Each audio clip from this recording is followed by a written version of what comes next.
नमस्कार. आज आपण सदाशिव बापू यादव यांच्या ऊसाच्या शेतात आलोय.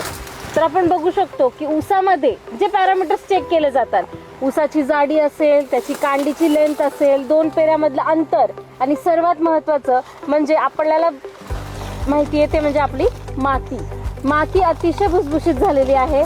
आणि ऊसाचं जर हे पातं बघितलं आपण तर ह्या पात्याची जी रुंदी आहे तर अगदी 4 बोटं बसतील एवढी रुंद ह्याची पातं झालेलं आहे. अतिशय सुंदर रिझल्ट बापूंना आलेला आहे. तर बापू तुम्ही काय काय वापरलं ह्याला? सुरुवातीपासून मी लागणीलाच फॅक्टरीज किट आणि RPSचा उपयोग केला होता.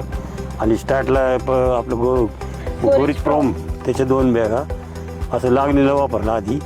नंतर हे तुमचं गोरस अल्ट्रा नंतर चालू केलं होतं. आता पण तेच चालू आहे. शेवटी अजून रायझारीज नावाचं एक प्रोडक्ट आहे आपलं, त्याचे पण अतिशय सुंदर रिझल्ट जे आहेत ते आपल्याला आलेले आहेत.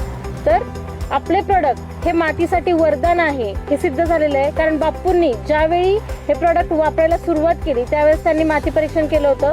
मातीचा ऑर्गॅनिक कार्बन होता 0.5 आणि आज बापूंकडे रिपोर्ट आहेत मातीचा ऑर्गॅनिक कार्बन आहे 1. तर इतका चांगला रिझल्ट आपल्या प्रोडक्टचा आलेला आहे. तुम्हाला पण ह्याचे प्रोडक्ट जर वापरायचे असतील तर नक्की आपली ही यवतमधली टीम आहे यांच्याशी तुम्ही संपर्क करू शकता. आणि ऑल ओव्हर इंडियामधून जर तुम्ही व्हिडिओ पाहत असाल तर आपल्या धन्वंतरीच्या हेल्पलाईनवर नक्की संपर्क करू शकता. धन्यवाद.